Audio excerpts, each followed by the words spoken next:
I don't think I would. I don't. Man, I don't think I would have ever said this before. I would never have said this. I grew up admiring this guy. Um, Relationship goals type of guy. You know what I mean? Mm-hmm. You see his growth. You see where he is in the pantheon of like great Americans. Okay. Will Smith is a bitch. Will Smith is a bitch Hey, ass nigga. I think a lot of people would agree with you there at this point. I like, dog. I Mm, like him so much, mm. and this is just. By the way, this is the vibes section. I see vibes up Yeah. here. So I mean, Yeah. I'm going about this like the long way home, Mm-hmm. but I'm trying, Mm-hmm. right? I'm trying to say a thing here, man. So Chris Rock's new comedy special Yeah, on Netflix. Yeah. on Netflix is called Selective Outrage. Now, Man, they hold nothing back. I suggest people watch it. For real. It wasn't my favorite. Um, it was good. It wasn't great. I think damn, the thing is like what I want to say is like it needed to cook a little longer. You know what I mean? Just like let it sit in the oven a little longer. It Um provided context though.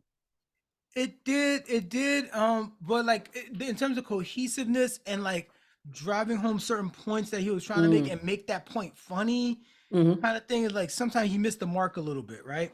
Okay. But it was a good show and I saw because I'm into theater, I'm into Mm. comedy special Mm-hmm. shows and stand up and all that stuff. Yeah. I'm into like viewing these things. I go to I fly to places sometimes to go see a comedy show or something like that, Mm-hmm. right?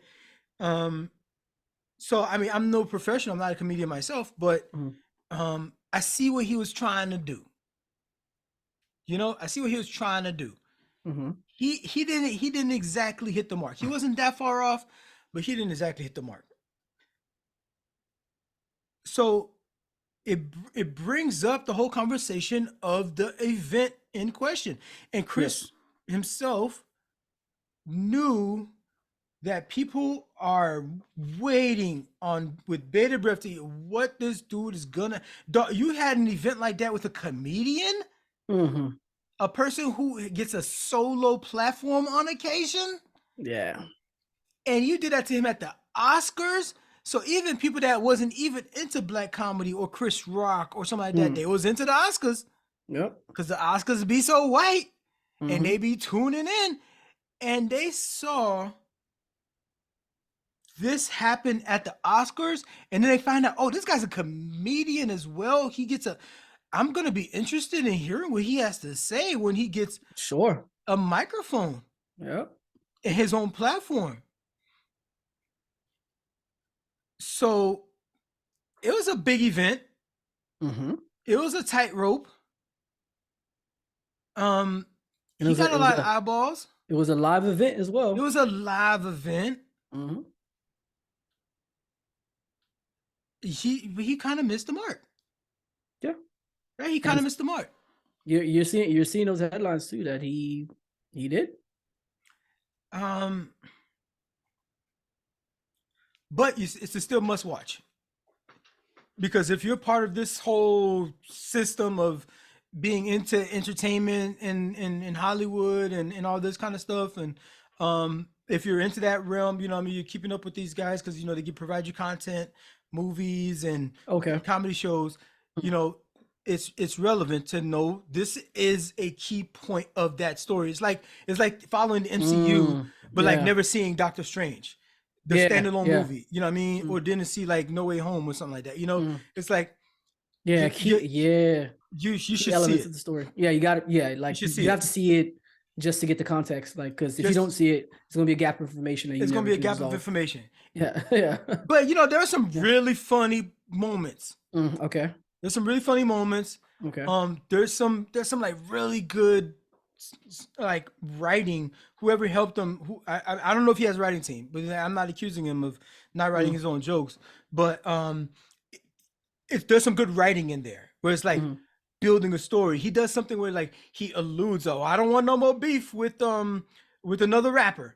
He says that, right? But he doesn't name a rapper. You know, Will Smith used to be a rapper kind of thing. Yeah. So it's like he does kind of hints at some Easter eggs like that because he's building a storyline. So I'm like, oh, I could see a storyline building here. This is freaking clever, you know? But it just doesn't quite land. And damn, how long has it been? Can I do spoilers? Has it been long enough if we put this up? I don't know. I'm not gonna do spoilers. Especially been out for like a week. I don't know. I don't know what the rules is on these things. You know, if it's 2 weeks or a month, whatever. But I'm not gonna spoil it. But to say that, like, I'm gonna just say he thinks he stuck the landing. I mean, he really.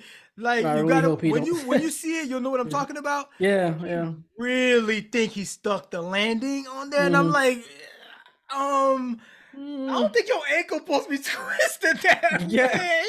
You know, you and I kind of see you grimacing, like you kind of missed it a little bit here. Yeah, you know what I'm saying? Missed the mark a little bit. You missed the mark a little bit. So that's just all I'm going to say about that. So.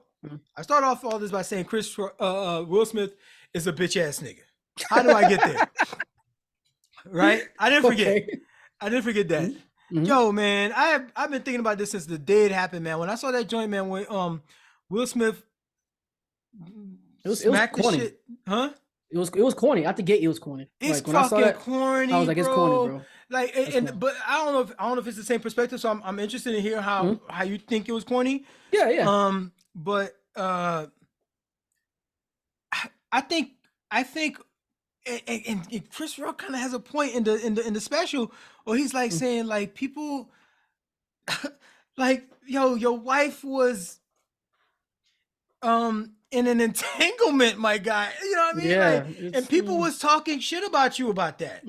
You know what I mean? Like, and you kind of saw some of these people in interactions and stuff. You run in some of the same circles, and they was really like going in on you about that, you know. And you wasn't on that type of time with them. And you wasn't on that type of time with them. Like, granted, the thing that I just said was offensive, you know. And like I've been going in, like Chris Rock does a thing where he brings them up. I don't know if he's always poking fun at them every time, but he brings them up a lot in his comedy. Right, he brings them up often, right, and like it's like, oh, I mean, I guess it is a cultural touchstone for us, for everybody, really. Like you got to mention Jay-Z and Beyonce. This is just like these are our Kennedys. These are our royal families. You know what I mean? Will Smith and Jada. You know, Jay-Z, Beyonce. Rihanna. He even mentions Rihanna sometimes. You know what I'm saying? Yeah, these are some of these are our cultural royalty. So it's like. But I've also heard that there has been like a tiff between them for some time, though. I've heard that before between him and Will Smith. Yeah. I mean, there's been some like that, but I mean, part of it is also why you always talking about us, like talk about other people, you know what I mean, whatever, bring up everybody else. But again, y'all the royal family of it, and some of the tiff is like since like it's since long before where Chris Rock explains like. He puts it in the special. I don't want to spoil that part either. But they've been, you know, at odds before, but he keeps bringing it up. So either way, I'm not excusing Chris Rock of making that joke about Jada's alopecia, right? But the special is called Selective Outrage. Yeah. And my guy Will Smith chose this time to be to jump bad. Like, now you're gonna break bad, right? Now you're gonna do this, like, and like, come on, bro. Like, as a bigger person, like a physically bigger person, like, you know, when somebody is like smaller than you, yeah, of course, that like, it's like, oh, you know what? I ain't even gonna waste my time, kind of thing. Yeah, you know. But it's like knowing that you could do that and like bro, I think there is some validity. And when people say like, Will Smith would not have done that to The Rock. He did Of it to course Chris not. Rock. He would not have done that not. to The Rock. No, he would not. Everybody knows that. I think there's some visibility to that. Yeah, it's easy to see that. Come on, let's keep it. I think even if he had it in his head and he could cross that line, he would get to that line and be like, nah. He'd be like, nah. He wouldn't make that decision to go up there and smack this dude. Yeah. On national TV, not knowing where this could go. Yeah. Not knowing where this could go, right? And so I would argue this. I would argue that he wouldn't do that to like the average rapper. Like, say if it was Meek Mill, say we go up to Meek Mill and do that. He wouldn't do that. He wouldn't do like, that. It's because you know what. Like, it's certain people that like it's. This is what I'm saying. So this is why I started off by saying Will Smith is a bitch ass nigga. Yeah. He knew he was bigger, stronger. You know what I mean? Than Chris Rock is and was and has always been. He's been this. He's like what 5'9", 5'10", 160, 170, soaking wet probably. Will Smith is what 6'2", at least 200. No, I think he's like 6'4", actually. I think Will Smith's like 6'3". I think he's like 6'3" or 6. We can check it, but like I think he's like 6'3" or 6'4" or something like that. Bro, he's clearly he's not bigger, but he's not a small guy. He's not a small guy. So like when you're the big guy and you fucking like want to like dunk on little niggas, you know, like small people that's smaller than you, that's like that's when you choose to do it after everybody been talking shit about you. Yeah, he's 6'2". Yeah, you're right. He's 6'2". You ain't never run up on Joe Budden. For real. You know what I mean? You ain't even run up on Charlemagne.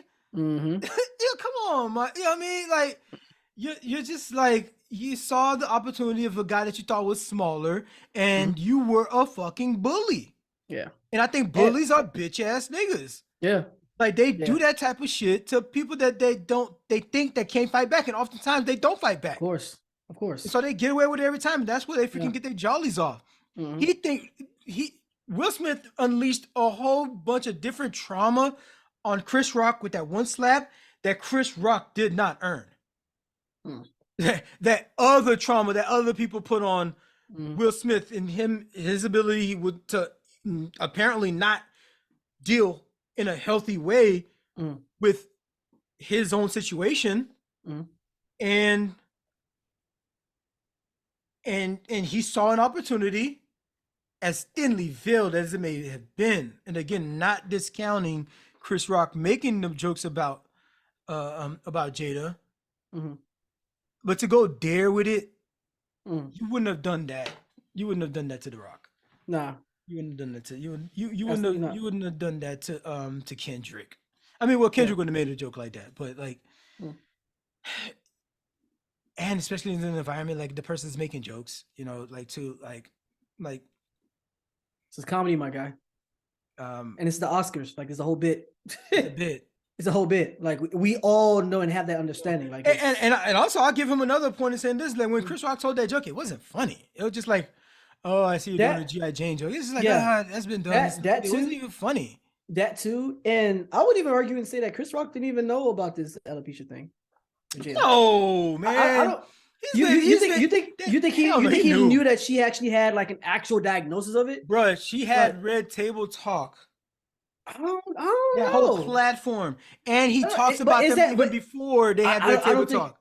But I don't think you can prove that he had the Smiths knowledge of it though. Live rent free in Chris Rock's head. Okay, fair. Look at the trajectory of his whole career. There are always a subject matter that he brings up. But can you prove that he was aware of it? I can't prove it. Not in the court of law. That's what I'm saying. I don't think people can like. Okay, we can. But take we are here in the court of public opinion, my nigga. This is what we're doing out here. Yeah, that's true. But from my perspective, I'm not sure if you can really say that he really did though. Like I'm not sure you can really say he definitively. I'm not saying that even if she. Well, okay. How about this? How about I give you this? Even if he didn't know, let's say she just shaved her hair because she wanted to. She ain't had no alopecia. He's trying to make bald jokes. Is what he's trying to do. Yeah. I mean that's clear. Listen, if we bring it down to its essence, that's all he's trying to do. Trying to make bald jokes because of somebody's choice of not having hair. Yeah.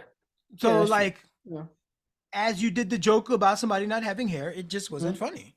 Yeah. You know what I mean? It's just It wasn't like, even when I heard the joke, I was like, that's not really funny. I mean, that's like low hanging fruit or something like that. You know what I mean? That's like yeah, telling yeah, that's fart pretty. jokes.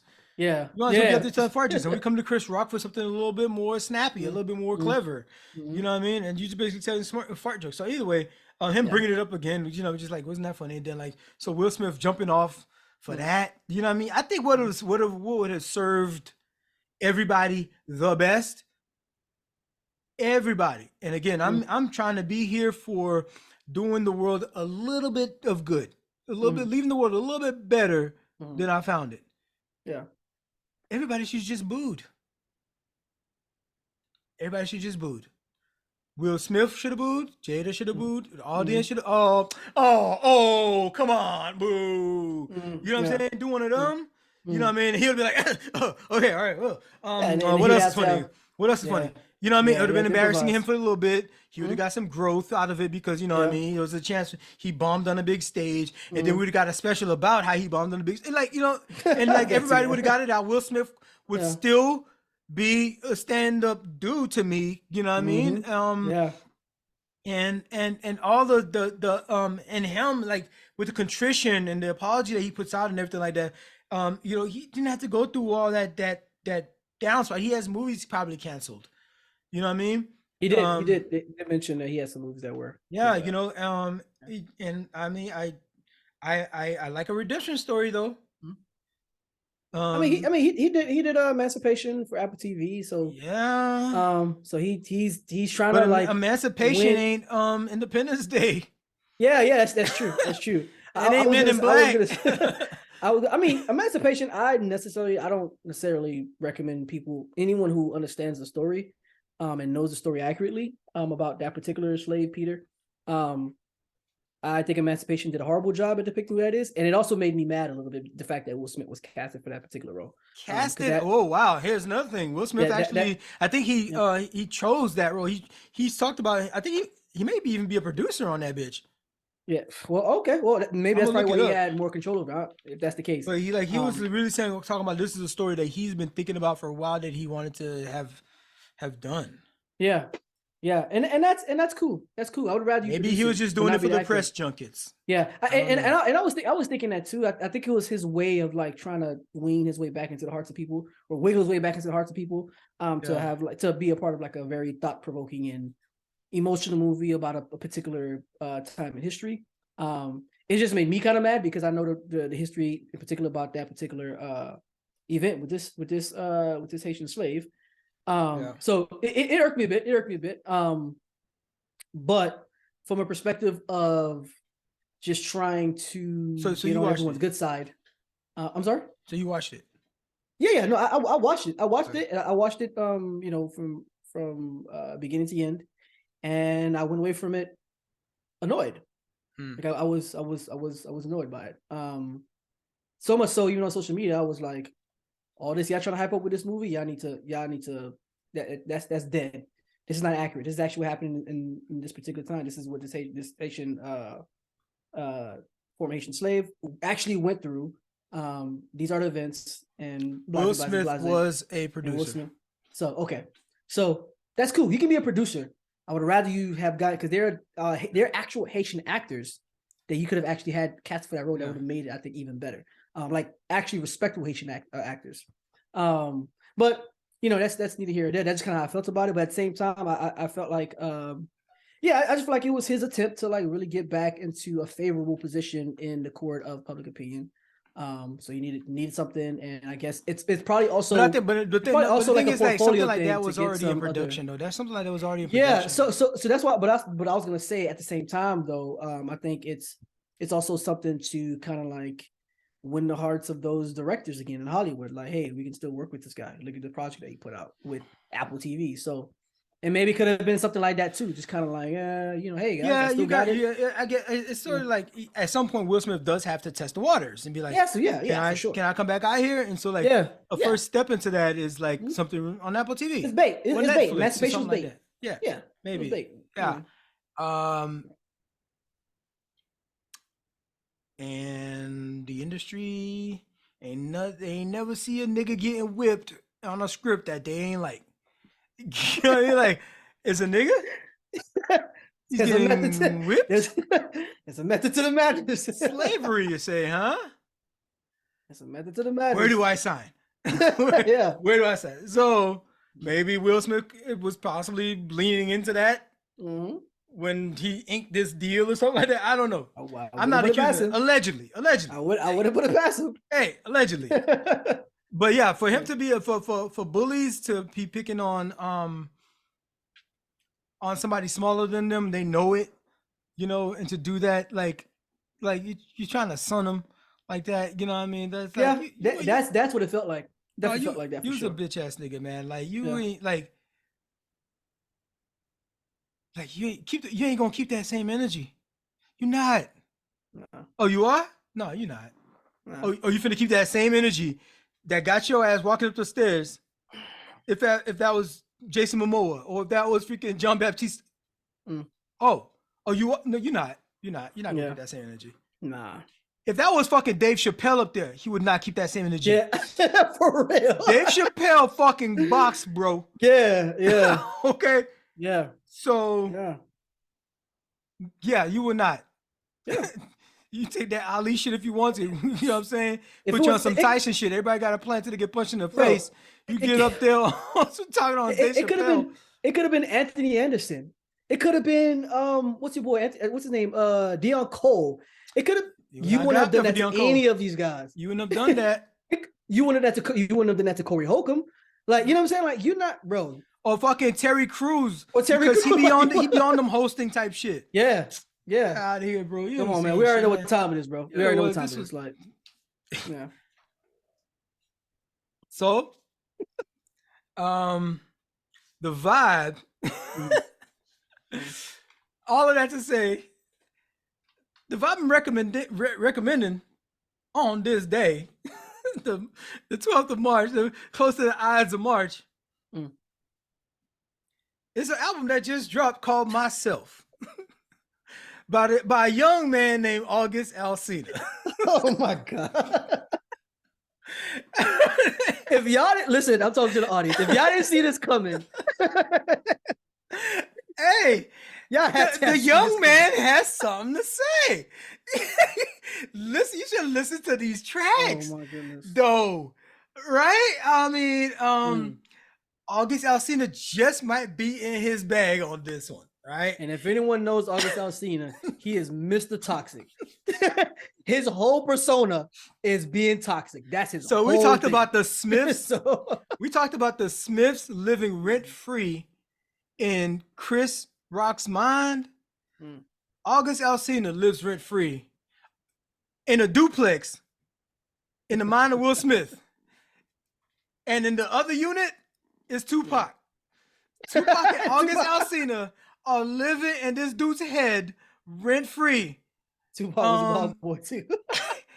And and Will Smith needs to work out that trauma at some point.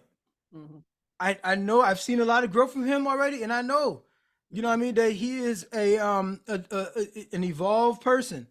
There's still this particular corner that, you know, that he's working through, and he thought he might have had it. But then that Oscar night happened.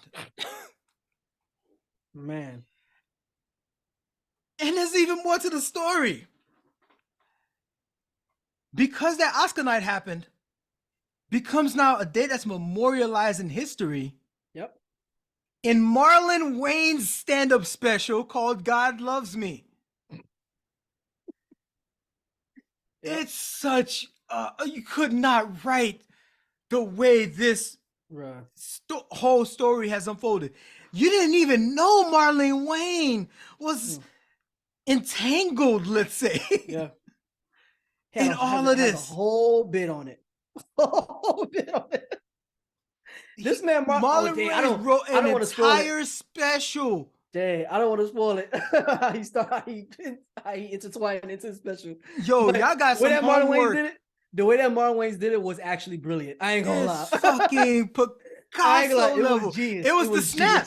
It was the snap at the end of the MCU. It was that. Yeah, y'all got to see that Marlon Wayans special. I ain't gonna lie. That was I personally I personally grew a new level of respect for Marlon Wayne. I was like, yo, because I've watched his special that is, before. like And that my is boy put me genius. on this one. And then, like, I did not like his Yeah. specials before. I was like, stick Yeah. to the movies. You know what I mean? Stick to the like This one the though, sketches and stuff like yeah, that. yeah, But yeah. I was like, I did not really like his stand up. Mhm. But he has shown some growth. Yeah, That is a nigga who is trying. yeah. Even his, I don't know. I felt like his vibrato was different. Mm. Just like he's got one. He's got one. This one was. I ain't gonna lie. This one was a good one. And to be able to like plug it right into this freaking volcano of a Will Smith Chris Rock thing. Yeah. You didn't even know Marlon Wayne had a whole thread. A whole All of special this. You didn't on even this whole know. thing. Yeah. So Yeah. it's a lot of homework. It's the vibe is something. This vibe is gonna take some time to digest. Yeah. But it is a fascinating story that is going on in our lifetime. Like none of it matters, doesn't pay my bills or nothing like that. But like, bro, I go to movie theaters because I like theater. Yeah. I go to plays because I like seeing drama. Mhm. This shit that's playing out in real life, and then and it's playing out in real life, and then in between there's certain segments where artists get to fucking like, yo, let's take this event in your life and put a fucking production team behind it. You know what I'm talking about? And put a production team behind it. And it's like, this is just fucking fascinating. Like that this is happening and unfolding the way it is. But you gotta have it all. You gotta have all the pieces. You gotta do the homework. It's all material. It's all content. It's all fucking material. content. And shout out to everybody. I hope everybody has some healing. I hope for sure. Chris got it off his chest. I hope Will Smith can accept the things that were said. We haven't even explored even how it's affected his kids. How it's affected his kids, his family, and all the families tangentially. You know, I mean, Chris Rock talks about that too in the special. So go see the special. So Selective Outrage. He talks about that. You know what I mean? Like it affects other people and other people like that. So there are human beings that are like, yeah, they may be rich and famous and all that stuff, but like there's like, you know, there's real pain that's happening in these spaces as well. Even Marlon Wayne's. I hope he has some healing. I've watched it and I'm listening to it and I'm like, yeah, you made a whole special out of it, but like there's some pain happening there. There's some things that need to be unfolded, and you know, and he's done that some in that special, and I'm you know, I mean, that's brave of him to do that on stage like that. You know, he gets vulnerable a little bit. So that, yeah, them's the vibes. That was the weekend. So 2 specials and an album to sandwich it all in. And for a little bit of a break, a little bit of a palate cleanser for all that, maybe take some time out to check out Musiq Soulchild. We put something together with Hit Boy. Hit Boy is just like, bro, this is his moment. This is his moment. He can't miss. He's the one that really like invigorated Nas for me. You know what I'm saying? Like Hit Boy is just like that's it. He just puts out hits, boy. You know what I'm saying? So shout out to him with that. So he's teamed up with Musiq. The album is called Victims and Villains. Bro, it's like something about like we hear some songs, some music that come out these days, and some of these new artists, and it's like, oh man, they kind of give me a flavor of something that like, I can't quite put, but like I like it, you know. And then like I listen to music, and it's like, oh, they just doing what niggas like Musiq been doing. And then to like refresh it on a Hit Boy produced track too, you know what I mean? It's like, and he still brings his same vibe, but like his lyrics still in tune with like the new wave, you know, a little bit, but like you can still hear that particular way that he hits certain notes or pronounces a particular word, you know. That's what they've been mimicking. You know what I mean? You might hear Frank Ocean and be like, yo, this is dope. And Frank Ocean is dope. I'll give you that. But like if you go back to music, it's like, oh yeah, that's where Frank Ocean got it from. Yeah. And even Frank Ocean might not know. You know what I mean? Yeah. So I mean, Musiq Soulchild, I mean, he's influenced especially R&B and soul. Like he's influenced that significant. Like, he's one of the OGs in that OGs space. for sure. He's always been someone who's been very, very talented. I think always, not only obviously like vocally as far as the singing, but like just musically. He's one of those guys that I think that has been underrated, honestly, for a while. But Soulchild has influenced a lot of artists that you see nowadays, and he's another guy that's trying too, right? Because he's still incorporating kind of like the incorporating new stuff. But you can still feel and he's still in the game doing his thing. Still doing putting out records. I mean, Soulchild is definitely like a legend in that space, in the R&B and soul space. Anyone that has, and like, you know, I grew up on that as well. Like, not only hip hop, but I grew up on R&B and soul as well. So like, we've been hearing about Soulchild for a minute. And like, I mean, it's definitely something to be appreciated, man, with the guy like that. And, I love seeing these older Black artists putting out work. Jay-Z's with 444. And I'm talking about good work. It's a different generation of artists. Those artists that actually cared about quality music. Yep. That's the difference. We got our Nas with Hit Boy, like I mentioned. You know what I mean? You got Musiq. You know what I'm saying? Freaking Big Boy put out albums like a lot later. You know what I'm saying? Like freaking Big Crit. You know, putting out music later in their careers. You know, Twista. You know what I mean? Putting out new work. Yeah. You know what I'm saying? Busy is he might not have his own shit, but like I've heard him featured on new artists. You know what I mean? New albums with new artists and stuff. So like some of these old artists, Black artists, being able to still put out work in their age of like, we can appreciate them as they age. You know what I mean? Like fine wine. Because these white artists like Rolling Stone, you know, I was literally gonna say that. Journey, you know what I mean? They're like Red Hot Chili Peppers. I was literally gonna say. But Chili Peppers putting out new music though. Chili Peppers put out new music. I'm talking about what I'm thinking right now is like these like, but even then, but no, but that's fact though. Even with Chili Peppers, they're old and they're still making new music. They still make, and they're making they're still on tour and they're still working. But whereas like a lot of these Black artists, once they get a certain age, we kind of like do away with them. Yeah, that's so crazy. You took that right out of my head. I was literally going to say that like, I was literally going to say that like, we should give like artists, especially Black artists, even in spaces like R&B, hip hop, things like that, a bit more grace when it comes to longevity in the game, because of the kind of grace that white folks give like rock and roll artists and these country music artists who be in the space 70, 80 years. People be touring at like 70. But here's the point I was gonna make about that real quick is that they be touring off of their old shit. Off the old, yep. Yeah. And these niggas putting out new shit that's hitting. Stuff. Yeah. That's hitting. They could tour off their old shit too if they wanted to, but they put and they still so like these other genres, they don't even gotta do no new work. Yeah. They don't have to like explore. They don't have to come out with better work and a new album. No, they just touring and living off of their old work. Yeah. And any musician would tell you that, I mean, predominantly most of their money comes from like touring, things like that anyways. But like, I mean, the same grace should be applied to people who are like in the genre of soul, R&B, obviously gospel, contemporary Christian. They need to have that same kind of grace for sure, especially like as Black artists. So yeah, it's an interesting dynamic. You're right. Like, but it is respectable to see that these OGs are even still producing new content. Actual content. Who was it? Isley Brothers. Was it Isley Brothers? I think came out an album last year. Wow. I think it was Isley Brothers. Yo. Wow. That's commendable. I'm not even gonna check it. I'm gonna go with it. I'm pretty sure it was them. Somebody gonna have to fact check me. You have to come for me for that one. I'm pretty sure it was Isley Brothers. I think Keith Sweat was still touring last year. Yeah, Keith Sweat I think was still touring last year. Genuine on stages doing his Genuine dance. Mm-hmm. You know what I mean? I love that. I love that to like we allow them to like they could become old and like do their thing, because like when white artists become old, they still get to freaking tour. They still get freaking, you know what I mean? I know there's one dude that I listened to on another podcast.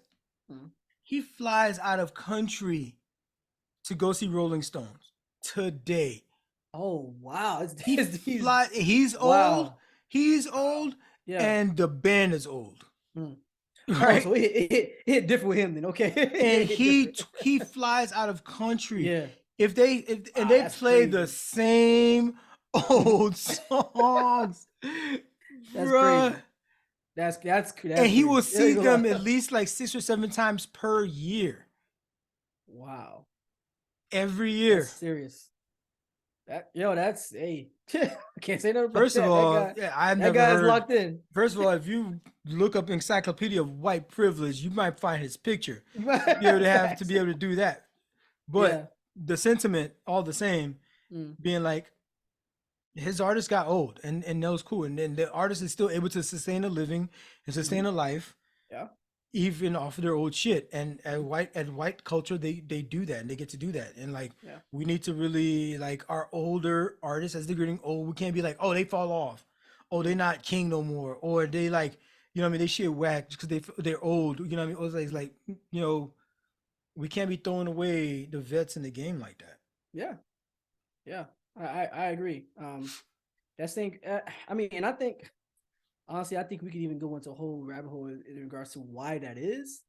Um, I if I could say something immediately, I would say that just the standards are just different when it comes to Black culture, and the music with Black folks in general. Like we have a much higher standard as far as what we would classify as like timeless or Good, quality music, timeless good quality. music. Yeah, like it's just our standards are just that high that it's like it's almost not even sustainable, or it's almost nearly impossible to like, oh, if a guy is 50, he can't pump out music that we will deem as like, oh, this is actually as fire as his old material. Like because our standards, not only are the standards are so high, they might even change and evolve just based on how a person ages.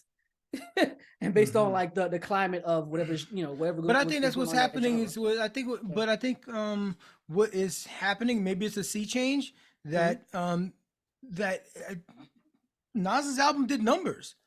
444 did numbers. You So you know, might, yeah. So you might have a point about so like I'm maybe like maybe some there's it's changing. Yeah. happening. It's times are changing that we're Yeah. learning to appreciate them more. Like because some of the people. So here's the thing. I was thinking of when you mentioned that is Mm, um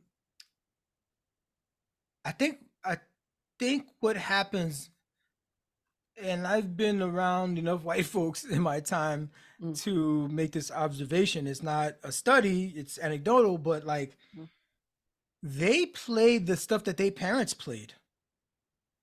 And we're mm, talking about people of my generation. I'm hanging out with them mm. in their spaces and they're playing some music. If it's a party or a get together or something, they're playing the stuff that their I think parents played. okay. Mm.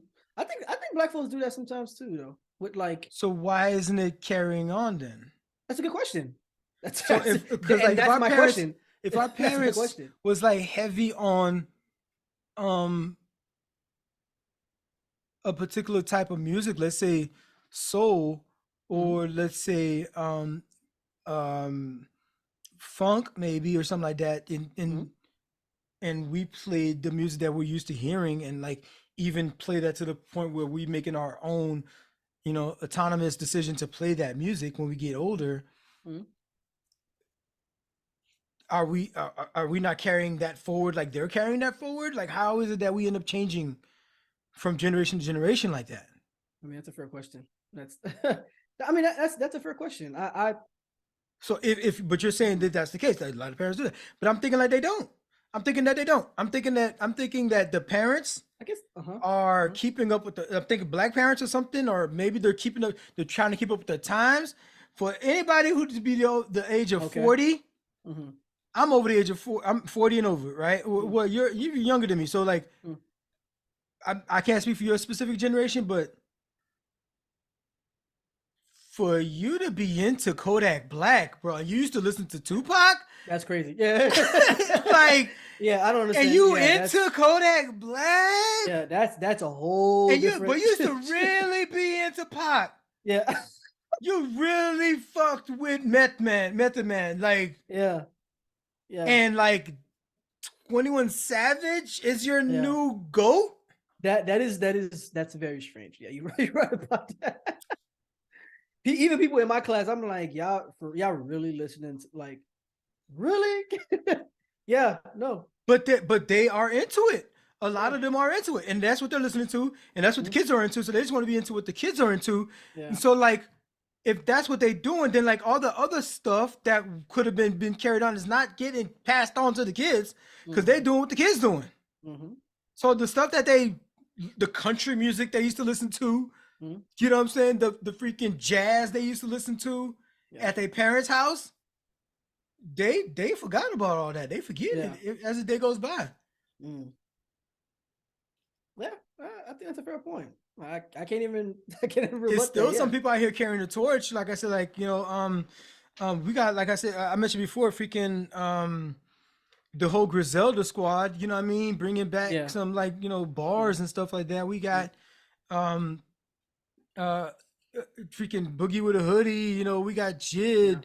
We got a ton of artists that can, what I mean, that are actually putting out like quality stuff, you know what I mean? Even, what I mean, of course, and we got people that carried the torch like Wayne and stuff. And but it's like when an older artist gets to a level where like, hey, I'm older now. I see the world from a different perspective like that. We gotta support that. Yeah, no, I agree with that. I think for me, that's where it stopped. Was after Wayne, I was like, I can have the rest of that. all that because Wayne was like, although I grew up on like the latter half of Tupac's career, like I grew up on Wayne. Like that was my GOAT, right? As far as like rap, right? Like that's from start to he's still going, but like I grew up on Wayne for real. But after Wayne, everything else was just like you got all the Futures. Oh my god, it was like, I can't believe this guy is a star. Future. I don't think I've ever understood a single lyric. That's what they like nowadays. Yeah, I mean, obviously I don't listen to that stuff now, but like, I do remember like when I was listening to Wayne heavy, like, and I started hearing some of that, like the remnants of that, like before the wave started coming up, and I was like, what is this guy saying? What is this? Like, it seems so foreign to me that like I was just like, what is this? What is this nonsense? And then lo and behold, years later, this is what people like. So it's just, I mean, you're right. I mean, it's I don't know. It's like a new wave that seems to come about every. Call me the old man on the porch. Get off my lawn. Fuck it. I had to be that. Yeah. But that shit be trash. That shit is not good. It's not music. It's mega stars now. It's mega stars, and it's a whole different category of what y'all might call music. But it's almost like what they used to say. What they said about I think John Oliver said is like Arby's. Technically, it's food. Right, so it's like some of these rappers and artists and technically it's music.